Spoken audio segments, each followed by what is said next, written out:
Nous reviendrons avec Joël Monzé peut-être un peu plus tard, sûrement un peu plus tard. Maintenant, on parle avec Lucie Charbonneau, que j'ai appelée Mélanie par erreur. Lucie, bonjour. Bonjour.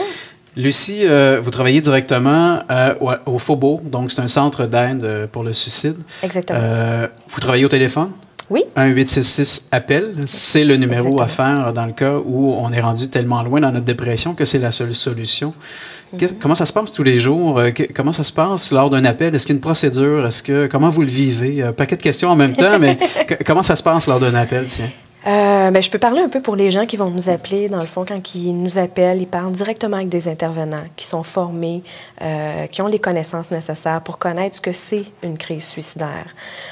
Souvent, les gens pensent qu'ils doivent être automatiquement suicidaires pour nous appeler. Je vais tout de suite rassurer. C'est pas nécessaire d'être rendu au fond du baril pour pouvoir nous appeler. On peut être tout simplement en détresse, on va pas bien, on broie un peu du noir, on n'est pas rendu à penser au suicide, mais on aurait besoin de prendre du recul. C'est l'occasion justement d'aller chercher de l'aide. Les proches aussi, des personnes qui sont inquiets. J'ai quelqu'un dans mon entourage qui va pas bien, je sais pas quoi faire. Donc, ils peuvent nous appeler, on va les outiller. Okay. Et sur la ligne d'intervention, dans le fond, les intervenants, ce qu'ils vont faire, c'est qu'ils vont regarder la situation avec la personne. Et évidemment, on est un centre de prévention suicide, donc on va évaluer l'urgence suicidaire systématiquement. Donc, on va questionner. M. Monzon en parlait tantôt avec le comment, le où et le quand. C'est des questions qu'on va déterminer, qu'on va évaluer avec eux. On va regarder les différents facteurs de risque, les éléments qui pourraient faire en sorte que la personne pourrait passer à l'acte éventuellement. On va explorer le problème central. C'est sûr qu'on fait de l'intervention de crise, donc on ne peut pas tout régler les problèmes. On va se centrer sur un problème central. On regarde ce que ça lui fait vivre, ce qu'il en comprend par rapport à ça. Qu'est-ce qu'il aurait de besoin? C'est quoi son besoin par rapport à la situation qu'il vit? Et qu'est-ce qu'il est prêt à faire? À partir du moment qu'on sait ce qu'il est prêt à faire, on regarde ensemble un plan d'action dans court, moyen, long terme, en fonction de l'urgence suicidaire. Et la procédure lors d'un appel, donc vous avez un appel, moi je vous appelle et je vous dis là, ce soir ça va vraiment pas bien, puis si je vous parle pas, ben je m'en vais dans les bois puis je fais ce que j'ai à faire ou ce que j'ai envie de faire ou peu importe là, ce que ça peut prendre comme façon de faire, mais quelle est la procédure à partir d'un moment de tragédie, pas de tragédie, mais de crise, de crise importante au téléphone? Bien, ça revient un peu à ce que je disais. On va regarder ce qui se passe avec cette personne-là. Qu'est-ce qui l'amène à penser que le suicide, c'est la seule solution? Il y a différents niveaux dans la détresse qu'on peut ressentir. Je peux penser au suicide sans avoir organisé comment je ferais ça, comme l'exemple que vous apportez où quelqu'un dit, bien là, je serais prête à passer à l'acte, c'est mon dernier appel. Donc, il faut évaluer où est-ce que la personne se situe là-dedans et on va essayer de regarder sa perception. Quand l'idée de mort nous envahit, bien, nos perceptions changent aussi. Oui. On ne voit plus la réalité telle qu'elle est. On voit du noir, on broie du noir, tout simplement. Fait que ce qu'on veut comprendre, c'est comment la personne voit sa situation. Et nous, en tant qu'intervenants, on va essayer de ramener les faits tels qu'ils sont. On va essayer de travailler cette perception-là pour y faire voir peut-être qu'il y a une autre option que ça. On continuera à parler de ça un peu plus tard. J'aimerais parler de vous, comme être au téléphone, être assis au FOBO et recevoir des gens en personne. Comment est-ce qu'on le vit? Vous êtes là depuis 10 ans, à ce que j'ai entendu ou ce que j'ai lu. Non, vous l'avez dit tantôt, pardon. Oui. 10 ans à écouter des gens dans le désespoir, donc qui ont atteint un niveau de dépression important. On le vit comment, vous, à tous les jours? Vous fermez la porte, c'est terminé? Vous avez réussi à atteindre ce niveau où c'est en vous? Bien, c'est pas toujours évident de dire on ferme la porte et on laisse le travail au travail puis on rentre à la maison. Il faut développer des stratégies pour arriver à penser à autre chose qu'à notre travail. Je viens pas complètement déconnectée, on s'entend. On parle à des gens qui souffrent, il y a des histoires d'horreur qu'on entend. Je suis une humaine en dedans de tout ça. Je ne suis pas juste une intervenante et ça me touche personnellement aussi.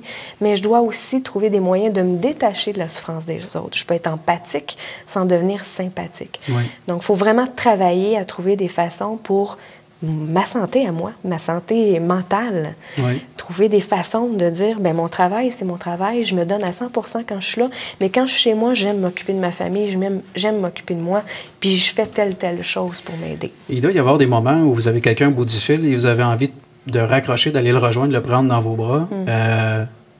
Est-ce qu'il y a ce service d'accompagnement, service entre parenthèses, parce que ça doit se ressentir. Vous êtes une personne donc qui est proche des gens, qui ont envie, qui souhaitent du bien à ces personnes-là. Vous le vivez comment? Est-ce qu'il y a un accompagnement? Est-ce que vous avez appelé les proches en même temps que vous êtes en ligne avec lui? Comment vous faites à gérer tout ça? Mais ce qu'on veut, nous, on n'appelle pas systématiquement les proches et tout ça. C'est sûr que s'il y a un proche sur place et que la personne est d'accord pour qu'on lui parle, pour assurer sa sécurité, on va le faire. Mais ce qu'on vise surtout, c'est redonner le pouvoir à la personne qui ne va pas bien. Quand on va pas bien, quand on est dans un état de désespoir ou dans un état dépressif, on a l'impression de ne plus rien contrôler dans notre vie. Et nous, dans notre intervention, ce qu'on veut, c'est redonner le pouvoir sur sa situation, qu'il se reprenne en main. C'est la seule façon de s'en sortir. La seule personne qui peut changer quoi que ce soit, c'est la personne elle-même. Nous, on peut être les gens qui vont l'accompagner, qui vont l'aider, qui vont le soutenir, qui vont l'orienter, mais c'est la personne elle-même qui doit reprendre ce pouvoir-là. Et c'est là que la médication, il faut faire attention, parce que même si la médication permet de retrouver un certain équilibre, la personne qui a le pouvoir, c'est encore le médecin, c'est encore le médicament, c'est encore le pharmacologique. D'où l'importance d'avoir des interventions multidisciplinaires à travers des organismes communautaires comme le tien, Lucie, ou comme aller voir au CLSC pour avoir un support psychologique, aller dans le privé, parce que malheureusement, il faut pas recourir au privé pour avoir un support psychologique dans beaucoup de situations. Mais il y a une nécessité justement de retrouver. Tu sais, on disait dans les problématiques qui amènent la dépression, c'est entre autres une difficulté à trouver des stratégies gagnantes dans les difficultés qu'on rencontre au quotidien. Et à force d'aller d'échec en échec, mais ça peut créer des humeurs dépressives, voire éventuellement une dépression. Donc, de pouvoir retrouver son pouvoir, j'aime beaucoup ce que vous disiez tout à l'heure, justement, parce que c'est fondamental. Quelque part, si j'ai pas de pouvoir, pourquoi est-ce que je resterai encore là? Oui, oui.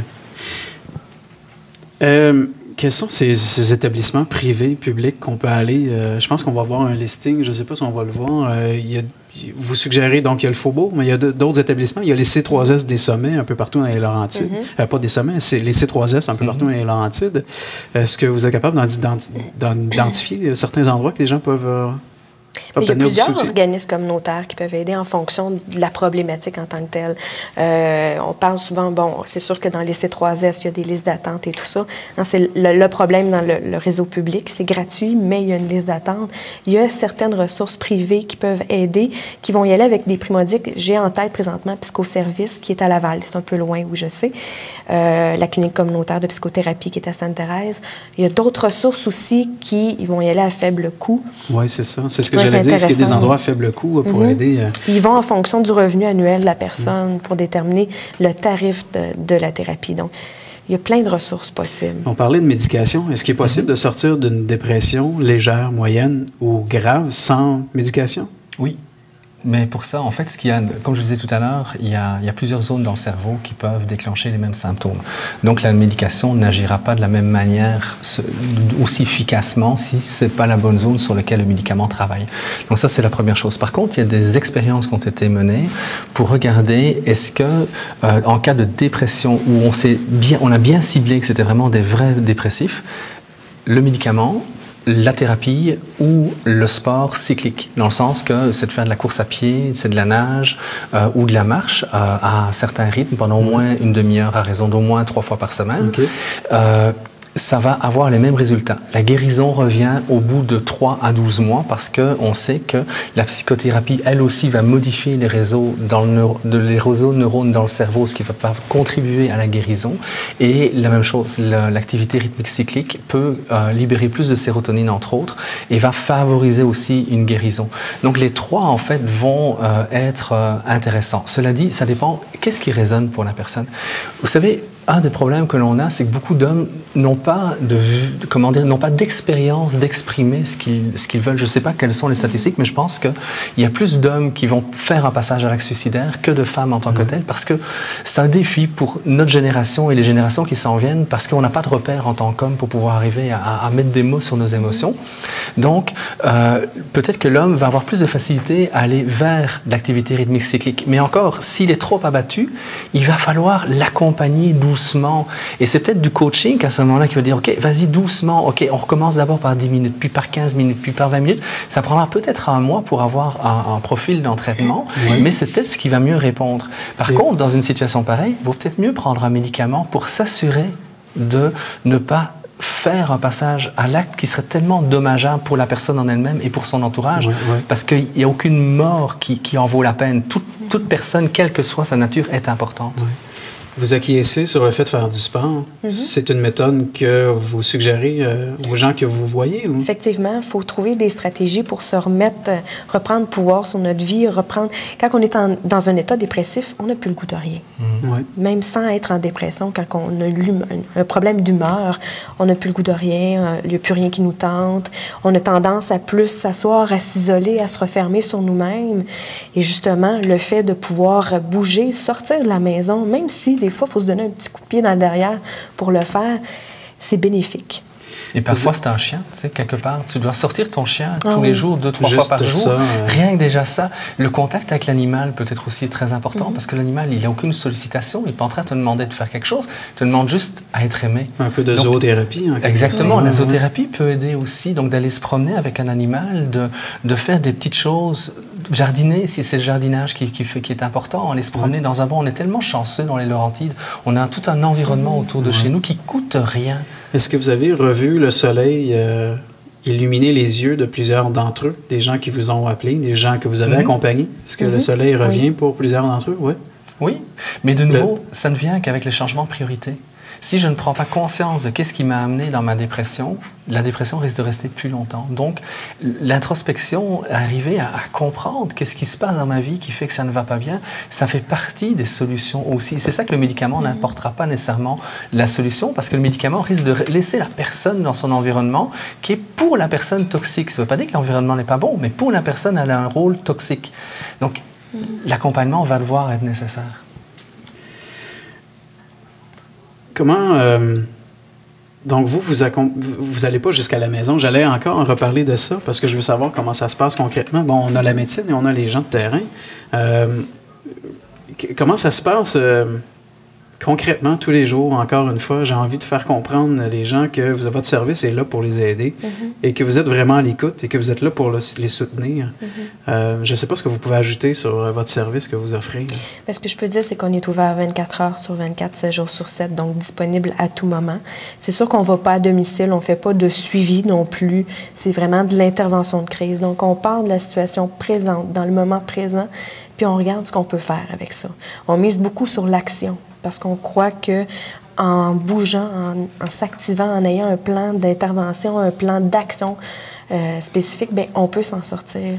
Malgré tous les problèmes qu'on peut vivre, il y a toujours quand même l'espoir. Je pense qu'en tant qu'intervenante du Faubourg, mes collègues seraient d'accord en disant que la vie vaut la peine, même si des fois on a l'impression d'être dans le fond du baril puis qu'il n'y a plus rien qui nous rattache. Il y a toujours quelque chose qui fait en sorte qu'on est encore là aujourd'hui. Oui. Mais c'est quoi ces raisons de vivre là? Et bien souvent, l'envie de mourir, c'est un signal qui dit il faut qu'il y ait quelque chose de majeur qui change à ma vie, sinon je vais vraiment mourir. Et quand on arrive à identifier ce qu'on peut transformer dans notre vie tous les jours, c'est certain que si je suis un papa, que j'ai des enfants, je ne peux pas mettre ma famille dans un sac et ne plus m'en préoccuper. Non, il faut rester en contact avec la réalité. Mais cette envie, c'est vraiment une envie de transformer quelque chose. Et si on peut arriver à aider la personne à comprendre le message que lui-même s'envoie, que la vie lui envoie, quelle que soit la manière dont on veut le regarder, c'est une invitation au bonheur, c'est une invitation à mordre dans la vie.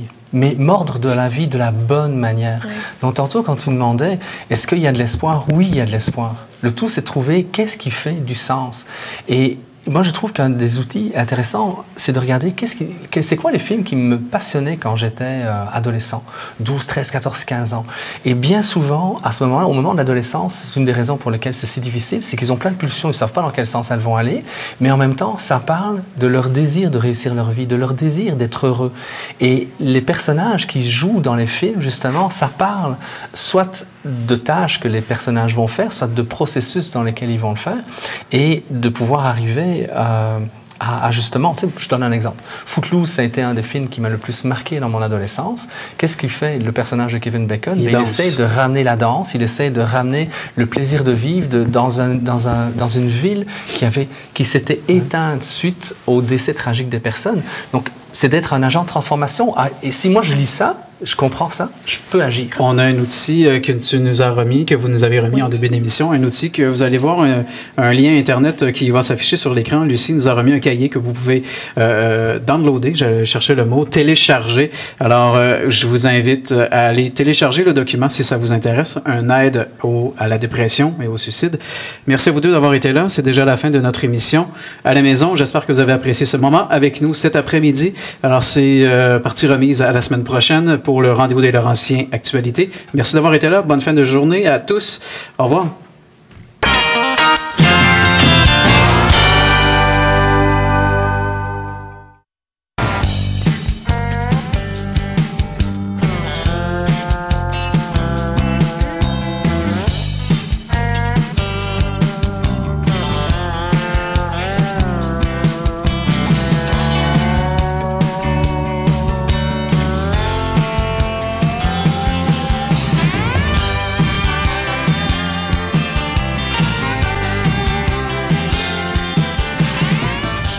Si vous voulez vous associer à la seule émission télévision qui parle de toute l'activité de notre région, il nous fera plaisir de vous avoir comme partenaire commanditaire au 450-745-4008 ou rdvlaurentien@cogeco.com.